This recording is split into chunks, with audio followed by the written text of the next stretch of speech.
This is Past the Rock. What's up, everybody? It's your boy Ceez from Past the Rock, here with a very special one-on-one solo episode. Unfortunately, I am not joined by my co-hosts, or rather, I cannot join my co-hosts, Bethke and Patrick, this week. But because we love you, because we want you to have as much content as possible, I am here doing a solo football episode. 4 downs with your boy, Little Ceez. Let's get to it. We're going to review some of the games that have happened this week, and we're going to preview some other games for the Week 4 season. Now, at the time of recording, it is Monday. Monday Night Football has not happened yet, so I have no idea what the results of those games are, but I'm hoping my Eagles didn't embarrass me against Baker Mayfield after I laughed at Bethke's Cowboys in our group chat. So, Patrick, if they win, the Eagles do, could you put something up here somewhere? Lets me know that they won. So let's talk about it. Where to start, but with the Dallas Cowboys and the Arizona Cardinals game. For those of you who have been tuning in, you know that I am the biggest Jonathan Gannon hater. I'm an Eagles fan, and so I cannot rightfully cheer for the Dallas Cowboys. However, I can root against the Arizona Cardinals to fail. However, when both teams come together, the end result is always going to be a win for your boy. Cowboys win, Jonathan Gannon loses and is one step closer to losing his job. Arizona Cardinals win, I get to laugh at Bethke's Cowboys. Now, if my Eagles were to lose tonight, it's fine. It's even because both teams are 2-1, and one team lost to a significantly better team than the other. So, it is what it is. But let's talk about this game, because I was genuinely shocked about how everything went to be in that game. All right, I did not anticipate the Arizona Cardinals running all over the Dallas Cowboys defense. If there was any part of the defense that was suspect going into the season, it was the Dallas Cowboys' run defense. It was not their strongest suit. They don't have the biggest bodies in the middle. I know they drafted Najee Smith, who is a bigger guy. He's around 330 pounds, 6'3", if I'm not misremembering that. So he's a big guy, meant to play the nose tackle, meant to help in aiding the run defense. However, he's not been getting on the field a whole ton. It does take time for defensive tackles to develop. So we may not see the fruits of his labor in year one, unfortunately. And it came back to bite the Cowboys in this game. James Conner was running all over the Dallas Cowboys. Hell, you had Joshua Dobbs rip off a 44-yard run. And really, it was just a tough day in general. I mean, they even had Rondell Moore, their wide receiver, get an end-around touchdown on a run play. They really had that defense in the spin cycle. Now, with all that said and done, at no point did I ever feel like it was the Dallas Cowboys who were really in danger, because the Arizona Cardinals have proven in the first half they have been playing tough. They've been playing really well. They've been putting points on the board. That second half, they collapsed against Washington and then against New York. They were awful in those situations. Their lack of talent really showed, and I really thought it was going to happen. I really thought the Dallas Cowboys would overcome their offensive line issues. They were missing 3 starters along the offensive line. However, I thought with that they could still generate offense. They could still get the ball to CeeDee Lamb. They could get Tony Pollard going.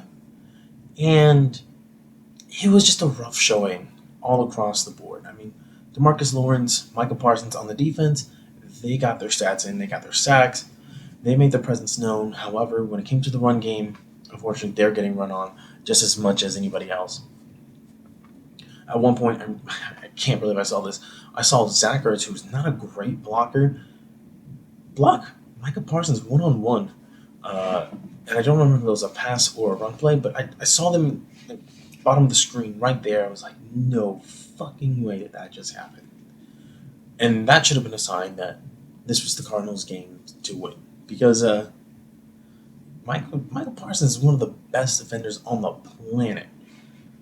And just getting stopped on one play, I mean, you'd think it's like bound to happen, but him one-on-one with the tight end, that tight end should not stand a chance. Either way, back to the game. Yeah, it's tough. You know, when you have 4 possessions inside the 10-yard line and you come away with 2 field goals, I believe it was, and then a turnover, and then I already forgot what the other result was. I think it was a miskicked, if I'm not totally mistaken. However, when half of your trips to the red zone inside the 10 do not come up with any points, that is a recipe for failure, is a recipe for disaster. This Cowboys offense was moving the ball, but it's like once they got inside the red zone, it was wild that they couldn't get the ball in. And I don't know if it's because they didn't trust their offensive line to get any push, if they don't think that Tony Pollard is built for runs in between the tackles to get those tough yardage, because he is a slender-framed running back. He's not the biggest dude. I mean, he is tall, but he's 6 foot, listed at around 205 pounds, so he's not really built. You know, with Ezekiel Elliott, despite him not having a lot of juice in his legs the last couple seasons in Dallas, you could count on him for some tough yardage, some tough yard runs, some short runs that are meant to get, 3, 2, anything to get pushing into the first down or touchdown results. But unfortunately, they don't really have that back on the roster. So it was tough. I mean, you could, in theory, play Dak Prescott that way, like he was played at Mississippi State that way. However, with all of his injury history, I get not wanting to put him in any kind of predicament where he is forced to get some tough yards inside the red zone. All those big bodies coming at him, I get it, but still, it's maddening to watch. Even if you're not a fan, if you just love the game of football, watching that was a really, really frustrating experience. But if you're not, but if you're a hater, if you love to hate on the Dallas Cowboys, that was a funny set of results. So, game ends 28-16. Dallas has a get-right game against the New England Patriots, and we'll talk about that here in a little bit. But for now, let's move on to the Minnesota Vikings. Now, for those of you who watched or heard last week's episode, you knew that I put this Chargers-Vikings game as our train wreck of the week. Train wreck. For good reasons, because these are 2 teams that know how to do that. That's what they do to their families, right? They take defeat from the jaws of victory and just snatch that. And, I really thought that this was a game that was going to end in a tie. However, it ends in a 28-24 victory in favor of the Chargers. And, God, it wouldn't be a Minnesota Chargers game if it wasn't for some wacky plays and some wacky stats. Now let's talk about it. Justin Herbert, 40 of 47 for 405 yards, 3 touchdowns. He has the NFL record for highest completion percentage on 45 or more attempts with 85% completion. All that, and you still come away with just a 4-point win. A 4-point win. And not to mention, the Chargers really tried really hard to let Minnesota win because they failed on a QB sneak, turnover on downs, and they, by the grace of whatever football deity looks over this snake-bitten franchise, saw the Minnesota Vikings blow it. When they couldn't get according to reports, Kirk Cousins could not hear the play call from Kevin O'Connell. Time is running down, and one thing leads to another, and of course, you get the final result. Kirk Cousins, interception. It was intended for Hawkinson, intercepted by Kenneth Murray, who, from what I'm seeing from Chargers Twitter, he is not the talk of the town. He is not a beloved player there. And I want to correct myself when I said it was a QB sneak that failed. No, it was a Joshua Kelly run that failed from the Chargers on their final possession of the game, or their second to last possession of the game. Yeah, I don't know what to tell you on this game. Pat, my heart goes out to you and your team. That's a rough way to experience that. Kirk Cousins tried his damnedest besides that interception, 32 of 50, 367, 3 TDs. However, intercepted, 4 sacks. And then the Minnesota Vikings continue to have fumble issues. They lost a fumble, which puts them on 8 fumbles for the season. They had 14, if I'm remembering that stat correctly, last season. So they're already on pace to not just match that, but eclipse it. So they need to get that figured out.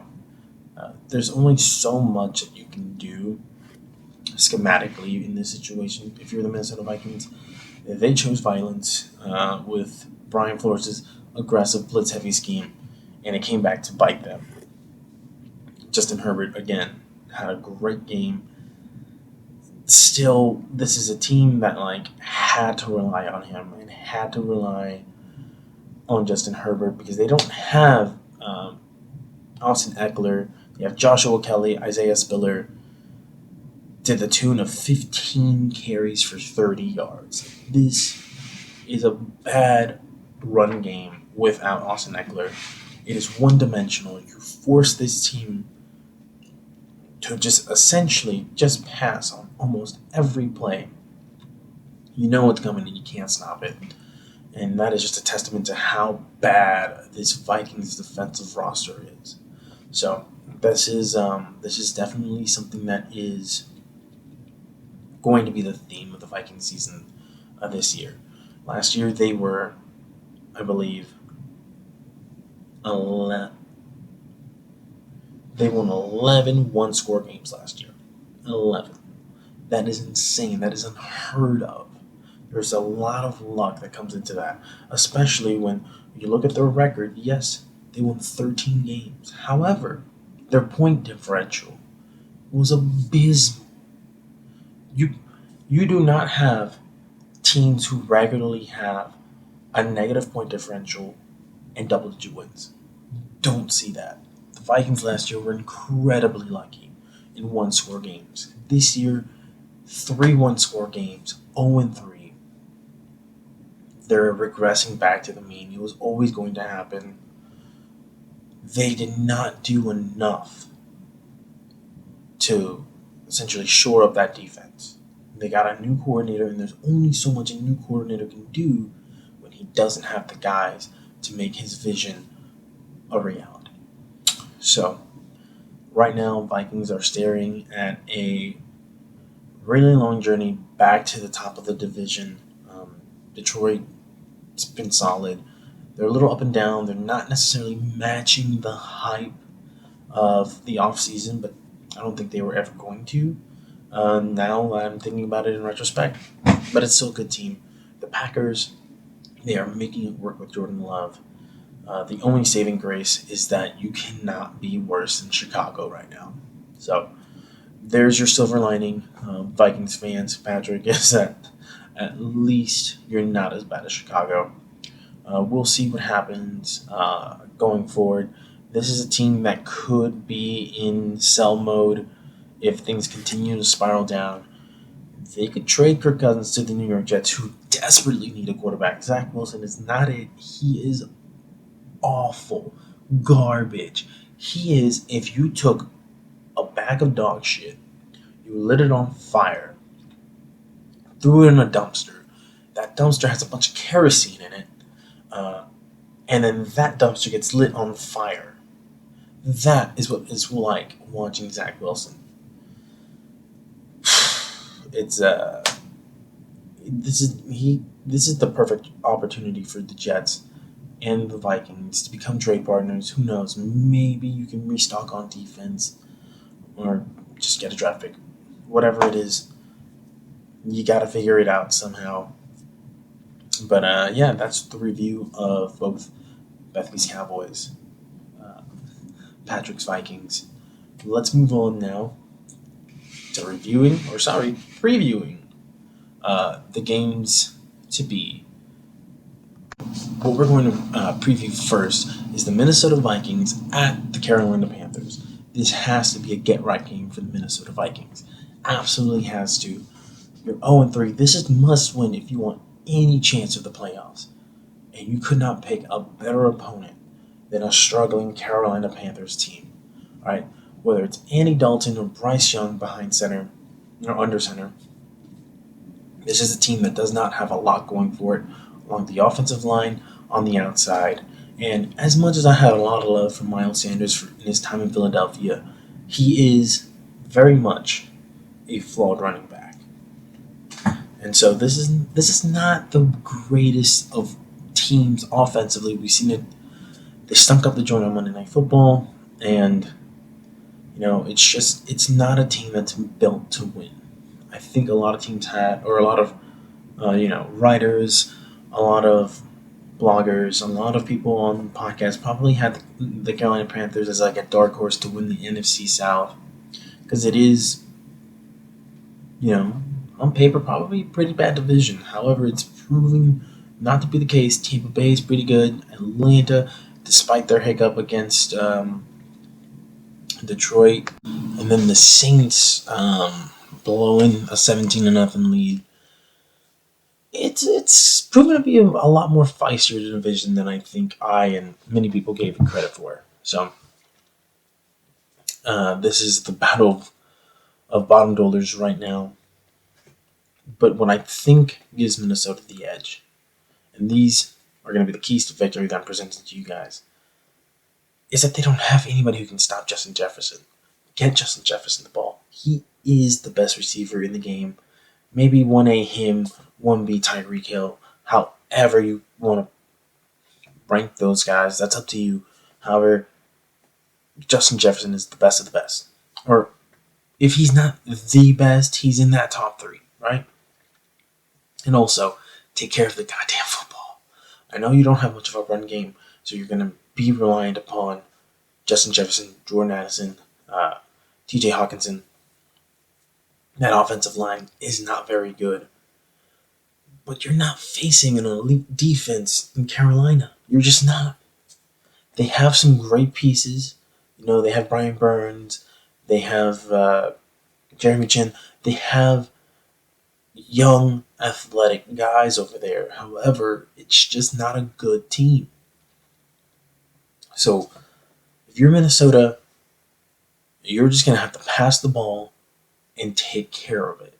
Take care of it. I know it's hard because they have 8 fumbles, and there should be maybe more details or more nuanced keys to victory in this, but really just boils down to get the ball in your best player's hands and make sure the ball doesn't leave any other player's hands. All right. Now for the Carolina Panthers, their keys to victory: if the Vikings put the ball on the ground, take the ball away. Take the ball and try to take advantage of an aggressive scheme that the Vikings are running. All right, that's what the Chargers did. They blitzed and blitzed. Justin Herbert was good enough against the blitz, more than good enough. He was great against the blitz, and he got himself into the record books with it. Okay, so whether it's Andy Dalton or Bryce Young, you have the game plan to have hot routes built into your concepts. You need to be able to run offensive schemes that take advantage of over pursuing and overly aggressive players. Now that is easier said than done. Bryce Young does not look comfortable. If he is the one to get the start this week, I honestly think Andy Dalton gives them a better chance now, right now, because he is a calming presence as a veteran. Whereas Bryce Young, he has a lot higher ceiling than Andy Dalton. However, this season it does not appear to be the season to play Bryce Young. I think you need to have a serious conversation if you are the Carolina Panthers front office, coaching staff, and ownership group and say, we want to protect this guy. He is the number 1 overall pick for a reason. He has to overcome historically small stature, but he has the skill set to do so. However, he does not have the supporting cast right now to be able to overcome all the issues that come with being a rookie quarterback and all the issues with being the smallest rookie quarterback ever drafted. So, this, on paper, should be the Minnesota Vikings game to win. This is absolutely a get-right game. If you don't win this game, Minnesota, your season is done. You might as well ship off Kirk Cousins and tank for Caleb Williams, Drake May, or hey, if you can talk Shedeur Sanders into the draft, him as well. So, right now, I think the Minnesota Vikings have this game. I don't think it's going to be a particularly, enthralling game. But with Minnesota, they are the kings of finding themselves in one-score games. So, in true fashion, I think this is a one-score game. They win by a field goal. But I think the game ends up being closer than it actually is. So, hooray Vikings. Or Skull Vikings, as the fan base likes to say. Moving on to our next game, New England at Dallas. This game is going to be Ezekiel Elliott's homecoming of sorts. Sorry. Get a little thirsty here. Alright. Zeke hasn't looked too bad for the New England Patriots. He's averaging 4.4 yards a carry right now. He is second in the team in carries behind Ramon Stevenson, who himself... Oh, that's one of my mini dogs. You can say hi to Loki there. Loki. Loki. Alright, I guess Loki's not going to say hi. Anyway, back to the game. So, in this game, he's going to be the key to victory, I think, for the New England Patriots. This is a game that is going to be really ugly. Letting you know right now, Cowboys fans, you're going to need to have a stiff drink watching this game. Bill Belichick likes to make things ugly. I saw it in week 1 with the Philadelphia Eagles, went to New England. This guy knows how to scheme. Clearly, he's one of the greatest coaches we've ever seen in the modern day. Right? He has played through, 5 decades of football? Coached through 5 decades of football. And he keeps up with the times. All right, he is as creative of a defensive mastermind as you will ever see. And if Dallas does not have their full offensive line, or if they're even missing 2 starters, I can assure you right now, Bill Belichick will scheme up another great defensive plan to take advantage of those missing linemen. Whether it's blitzing in their direction, overloading that side of the defensive line, you can expect to see a lot of weird, exotic looks from Bill Belichick. So, that's what you can expect to see from the New England defense. How about their offense? Their offense, nothing to write home about. As I alluded to earlier, Zeke might actually be the key to victory for the New England Patriots, which is not something you want to say in 2023. Mac Jones is a very okay quarterback.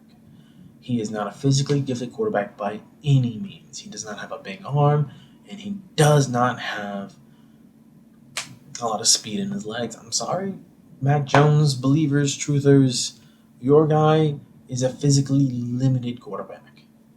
He reminds me of pre-surgery Chad Pennington from the New York Jets. So, and when I mean pre-surgery, I mean Chad Pennington had like what 3 different rotator cuff surgeries. So let's talk about post first rotator cuff surgery Chad Pennington, a guy who is meant to be an accurate passer of the football, gets the ball out quickly, diagnoses defenses, and tries to win with anticipation, tries to win with accuracy from within the pocket. Because, again, Mac Jones is not an escape artist. Neither was Chad Pennington. I don't think this is a bad comparison. I think this is just, and this might be a lazy comparison, honestly, but it's the one that comes most prevalent into my mind when I think about who Mac Jones reminds me of. Now, Mac Jones is averaging 6 yards a completion. Not great. That is not what you want to see from your quarterback, but again, he doesn't really have a lot of options on the outside to throw to. Kendrick Bourne is his number one target, and Kendrick Bourne on a good offense is probably your third, maybe your second best option. So there's a lot to be desired on this New England Patriots offense. But the reason that I said Zeke will be the key to victory in this one is because watching the Dallas defense try to stop James Conner was like pulling teeth because it just was not happening. All right, one thing that Zeke has is he has size. He's a big, tough runner, and one thing that the Dallas defense kind of lacks in situations like this is they're not really big on defense. The more modern NFL game sees smaller defenders. You're switching out size and strength for speed, right? Speed kills. But what happens when you have a big tough guy who doesn't want to go down, right? Sure, they'll swarm to him quickly, but eventually he might wear them down. So if New England has any hope of putting points on the board against this aggressive and super talented Dallas defense, it is by running the ball like crazy. I'm talking about turning the clock back to like 1980s football where it's run, run, run, run, maybe pass. It is a boring, sometimes boring way of watching football is run the ball, play defense. But that's honestly the only way that I see New England having a chance against Dallas. Dallas, on the other hand, I mean, let's look at it. Like I said, New England is not good on offense. If you can stop the run and you force Mac Jones to sit in that pocket and try to beat you with his arm, he is going to have a miserable time. He is going to be picked up off the ground multiple times as he's getting knocked down by Micah Parsons, by DeMarcus Lawrence, or Digizua, you name it. Like, this guy is in for a rough time if they can't get the ball going in the run game. Now, if you establish that lead early, forcing them into those passing situations, well, you've essentially sealed the deal. Now, you got to keep Dak upright as well, and you got to keep those back-breaking mistakes from happening, right? Again, like we touched on with the Arizona game, if you're in the red zone, you need to establish a way of getting the ball into the end zone once you get to the red zone. Now, one thing that I saw from one of my favorite writers at The Ringer, Ben Solak, he made an observation in regards to the Cowboys. The way that they're moving the ball up and down the field to get to the red zone was spreading everything out, right? Spreading the ball out, getting the ball in short passes, and then really allowing the run game to work for you through that way. So maybe apply that same concept once you get into the red zone. I don't know. I'm not a coach. I'm not the most nuanced of football guys, but I gotta agree. That's what my eyes saw as a fan, and I can only imagine that once Mike McCarthy and the Dallas Cowboys go back and look at the tape, they might agree, or they might see the same things, or maybe see something else. Who knows? But yeah, I think that this is a game that the Dallas Cowboys do win. They get right back on track. I think this is a game. It's not going to be a pretty game. I don't expect a ton of points, but I think Dallas wins this 21-17. And now let's move on to the Philadelphia Eagles against the Washington Commanders. This one's going to be a little bit of a tougher game for me to talk about, mostly because by the time I get this to Patrick, Monday Night Football will still have not happened. So I will have no idea if the Philadelphia Eagles have fixed their issues in the passing game, and if they have found ways to make up for their lackluster talent at the linebacking and safety positions. However, despite not knowing what they do on Monday Night Football as the time of this recording, I do know what Washington looks like. And boy, let me tell you something. So, first 2 weeks of the season, Sam Howell's looking like a pretty decent quarterback. Let's not lie. Like, is it the prettiest always? No. Is he hanging onto the ball way too long based on the way that the sack rate is going for him? Yes, he is. Right now, Sam Howell and the Washington Commanders are facing a sack rate of 16% of his dropbacks. For you guys to get like a historical perspective, the most sacked quarterback of all time. All right, the most sacked quarterback of all time in terms of percentage, David Carr, when he was joining an expansion team in the Houston Texans, his rate was 14%. The rate that he faced a sack on his dropbacks was 14%. Sam Howell's on a historic pace right now. 16% of his dropbacks end in a sack. Either he is holding the ball too long or that line is atrocious. And I don't think that line is that bad. I think it's a very okay to average line. But Sam Howell, he's a first-year starter. These things will happen to most first-year starters, holding onto the ball, looking to make a big play, not necessarily trusting what they see at first. And, despite some really good offensive performances from the Washington Commanders in the first 2 weeks of the year, you had 20 points against the Cardinals, which this is a really spunky Cardinals team, like we mentioned, so that's not a bad performance, especially when they came back from a deficit to put up those 20 points, and then a 35-33 performance against the Broncos. Now, they did get skunked by the Buffalo Bills. Absolutely just dog-walked, 37-3. And this was, again, the worst performance that we have seen from Sam Howell. He had 4 interceptions and was sacked 9 times. You cannot anticipate that the Commanders will do this again, will allow this to happen again. Despite the fact that the Philadelphia Eagles are very talented on the defensive line, it is a rivalry game.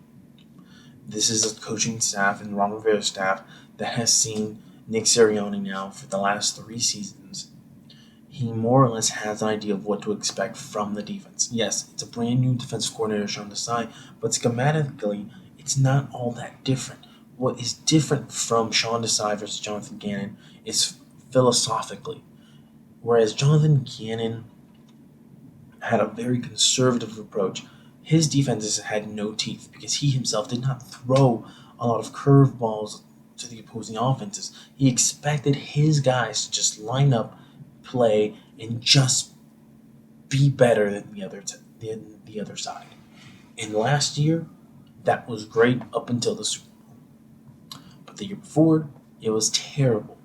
All right, so many quarterbacks, so many. I want to say it was at least six quarterbacks had completion percentages of 80% or more against the Philadelphia Eagles. Sean Desai comes in and he is a little bit more aggressive. His his defensive unit may not put up the same numbers last year's units did. But I think any reasonable Eagles fan came into this season knowing that that was going to be the case. What we were expecting from Sean Desai is that when it matters most, he will be more flexible with his scheme, with his philosophy. He will throw the changeups when they need to be thrown. And against a guy like Sam Howell, I don't know if you really need to do that, right? Let's look at this. I want you guys to see what he has done in his first 3 starts of the year. All right, against the Cardinals, 19 of 31, 202 passes, 202 passing yards, touchdown, interception, 6 sacks. 6. All right, against the Broncos, probably his best game of the year to start. He had 27 of 39 for 299 yards, 2 TDs, no picks, still sacked 4 times. Okay, and that was a game that the Washington Commanders were again behind. So it is admirable that the guy is able to lead his team to a comeback. However, your play is what's getting your teams in situations where you have to come back. And against the Buffalo Bills, who, if you watch that game, it's not like they were necessarily firing on all cylinders. This was a team that had another crazy Josh Allen game. And Josh Allen didn't even play particularly amazing. 20 of 32, 218, 1 touchdown, 1 interception. No sacks. No sacks. It's a very important stat. This is a team that heavily relied on the run game a lot. And as far as Sam Howell, 19 of 29, 170 yards, 4 interceptions, 9 sacks. Like I mentioned, it's been rough in a lot of spots, and it's been good in some spots. Which is what you typically will expect from a first-year starter. So, what do we expect in this game? This is his first time facing the Philadelphia Eagles. And honestly, you might expect more of the same. This is a talented Eagles pass rush, like I've mentioned. This is not the greatest of teams in Washington from a talent standpoint, but they have some guys. And if they're able to attack where Philadelphia's weakest, which is linebacker and safety, they have a chance to win. Defensively, what they're going to have to do is they're going to have to confuse Jalen Hurts. Jalen Hurts, to start the season, has faced 2 madmen at defensive coordinators in Bill Belichick and his protege Brian Flores. He's going to be facing Todd Bowles on Monday Night Football, who had his number in 2021, right? These are guys who are going to be very aggressive, very outside of the box, all right? But I think one thing that's the most common thing that they do is they drop 8. They drop 8 and they force Jalen Hurts to stand back in that pocket and think, all right? And this is not a knock on Jalen Hurts by any means, but anytime that you get a quarterback to have to think, hold on to the ball, that allows those pass rushers to get home. That forces the quarterback to maybe make a decision that he would not normally make under normal circumstances. So whether you're dropping like 6, dropping 7 maybe, versus dropping 8, that quarterback would probably make a different decision based on each and every single one of those different coverage drops.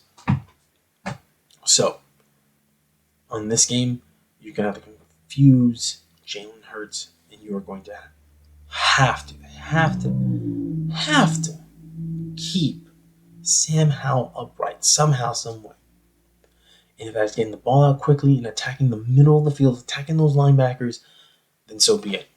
Death by 1,000 paper cuts. That's what this Vic Fangio-inspired defense that Sean Desai runs is going to be susceptible to. Is death by 1,000 paper cuts. So now, what's the keys for Philly? Well, they can't kill you with 1,000 paper cuts if they never get the ball. And by that, I mean establish the run early. You have such a talented offensive line. You have these maulers who get after it. You have one of the best, if not the best, run game coordinator and offensive line coach in Jeff Stoutland. So you're going to just have to run the ball and force all the defenders to creep up into the box. From there, that's when you're going to throw it over the top to your plethora of offensive weapons. A.J. Brown, Devontae Smith, Dallas Goedert. You have three absolute studs on the outside. All right. Force Washington to sell out against the run. Take advantage of them in the air later in the game. And as far as defense goes, just unleash those beasts on the defensive line. Jalen Carter, Jordan Davis, Fletcher Cox, Brandon Graham, Hassan Reddick, Josh Sweat. These guys are playing out of their mind. They may not be putting up the sack numbers that they did last season, but the pressure rate is getting there. They are getting to the quarterbacks. They are forcing them into making uncomfortable decisions. And Darius Slay, despite the numbers that Justin Jefferson put up against him, and despite whatever numbers are given up if he goes up against Mike Evans on Tampa Bay, he's still an elite coverage guy who can make a play on the ball. And if the ball is in his hand, we've seen it before, he can take it to the house. So if he's able to get his hands on the ball, I expect really good things to happen. So I expect Philadelphia to win this game. I don't think it's going to be a blowout by any means because this is, again, a divisional game. I suspect that this is a 27-20 victory, favor the Philadelphia Eagles. And yeah, let's get down to the last bit of this. This is running a lot longer than I anticipated, but I forget when I'm talking football, I can talk for a really long time. So here we go. Usually, with my co-host, we do must watch, skip it, train wreck. Unfortunately, we will not have a conversation about this where we vote on it amongst my co-hosts. So we're just going to do must watch, skip, train wreck, solo Ceez edition. On this one, how can I not put the Miami Dolphins versus the Buffalo Bills on the must watch list? Yes, every pick for the must watch has not gone the way that I thought it would. It has not been a must watch by any means. Games that I thought would be shootouts, games that I thought would be Big 12 style, just air it out, throw it around the yard types of football games have not happened. This might finally be the one. Miami coming off a 70 point performance against the Denver Broncos, up against the Buffalo Bills. This is a divisional rivalry. These are two young quarterbacks, super talented, but in vastly different ways. Where you see Josh Allen, who is built like a fucking freight train. Let's face it, he's kind of built like a white Cam Newton. His feet don't look as like grounded as Cam Newton's does, but they both have very similar running styles. Passing the ball, they're not too dissimilar, but they're not exactly the same guy. Josh Allen's really streaky. When he is on, he looks every bit the counterpart to Patrick Mahomes, in my opinion, whenever he is on. But when he is off, holy shit, you do not know what you're going to get. You do not know what is going through the mind of Josh Allen at any given point. And then you pose him to Tua Tagovailoa, who, shorter guy, 6'1", about 210 pounds. He's not much of a runner. He's not a threat to run. He's a guy who his entire game is built around anticipation and accuracy. All right? He is going to try to pick you apart from within the pocket. And he has been doing that. And he's been doing it in the weirdest fucking way. For those of you who know what intended air yards are, that is completely different from the completion average that you may see in a box score. Right now, Tua Tagovailoa has one of the quickest times to throw, 2.1 seconds to throw. That is, I believe, the second lowest time. That means he's getting the ball in his hand, he's ripping it, and you would expect anybody who has a time like that to be throwing shallow, to be throwing short of the sticks. His intended air yards are 10 yards. That is insane. I don't think you guys understand how insane that actually is. Okay? Because that means he is throwing the ball down the field before his guys are even open, before he even knows if that window is actually open. But the way that this Miami's Dolphins offense is schemed up, it doesn't fucking matter. You have Tyreek Hill, you have Jalen Waddle, Robbie Chosen Anderson, you have Davon A-Chain, Raheem Mostert. You have 5 of the absolute fastest players in the NFL on offense. All right? And then, not that he's a scrub by any means, Mike Gesicki, who's a solid tight end. You have so much to choose from. So he is just throwing to these windows that aren't even open yet. But by the time the ball gets there, they are open. They are open and they are getting yards after the catch. This Miami's Dolphins offense is insane to see. And we need to give credit real quick to Bill Belichick, who schemed up a great plan that held that team to just 24 points on Sunday Night Football. Just 24. Because we look at Vance Joseph, who is not a bad defensive coordinator. Broncos fans, I know you've had some, you haven't had the greatest history with him, but he has a good reputation around the league of being a really solid defensive coordinator who has some pretty good schemes. And he got pantsed.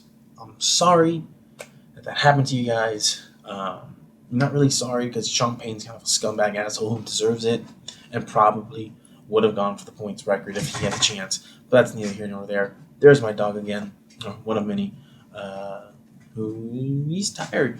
He's a sleepy boy. Anyway, this is a game that I hope we see the points fly. Now, this could either be because of the volatility that is Josh Allen. This could be a game where Josh Allen throws the game away and Miami has another giant blowout victory. Or if Josh Allen is on and then Tua Tagovailoa on the other side is able to stay upright, stay healthy, and they're on as well, we could potentially have Game of the Year candidate right here in Week 4. This is our must-watch game for a reason. Now, let's move on to skip it. Because this game is going to be so fucking bad. Look at me. This game is not worth a minute of your time. I don't care if you're a fan of either of these teams. Do something else with your day. I am begging you. I implore you. Skip the Denver Broncos versus the Chicago Bears.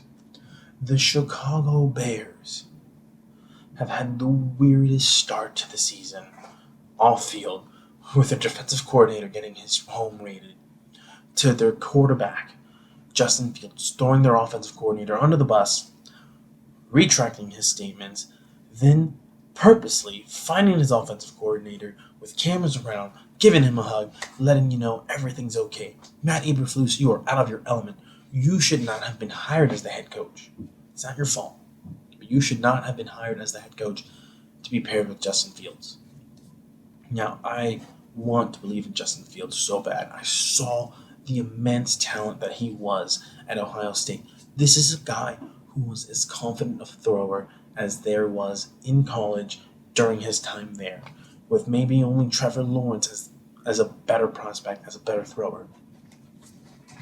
But now, he is a shell of his former self. He is scared behind that pocket. He does not trust his eyes. He does not trust his teammates. His teammates do not trust him. The coaching staff doesn't trust him. He doesn't trust his coaching staff. It is a mess. Sean Payton And the Broncos, on the other hand, they're just never meant to work. They're just never meant to work. Sean Payton, you came out of retirement. You were slandering other coaches as a way to try to generate interest in you. And what have you built up? An 0-3 record. You do not look that much better as a head coach than Nathaniel Hackett did last season. You don't.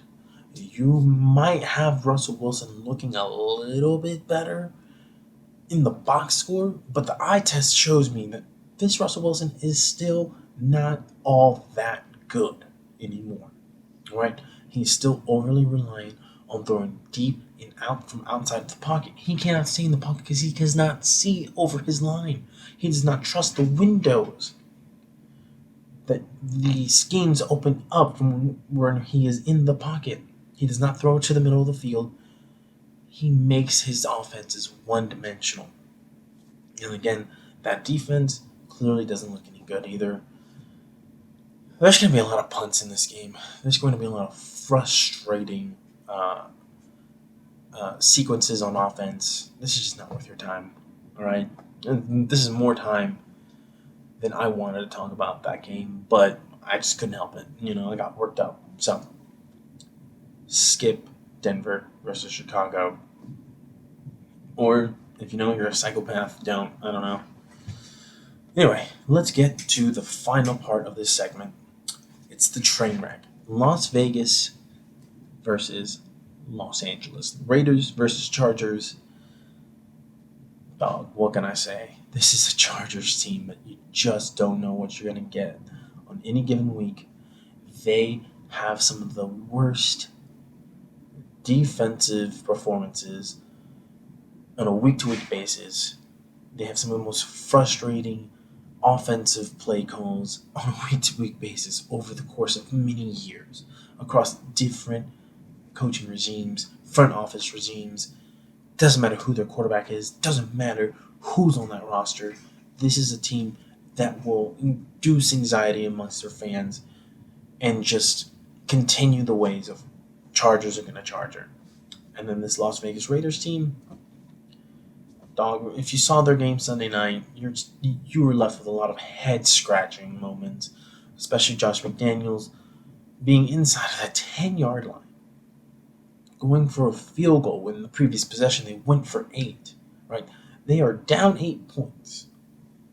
They have the ball in the red zone, and they go for a field goal, meaning they're still down a score. They still have to get the ball back and score just to take the lead. Where if they just go for a touchdown and another 2-point conversion, they can tie the game up.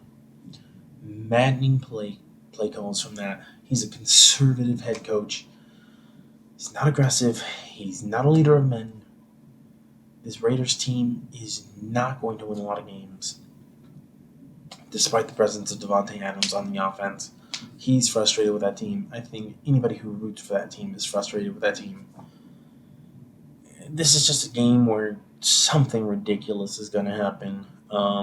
And it's going to fit the moniker of the train wreck game of the week. And yeah, with all that said, thank you guys for tuning in.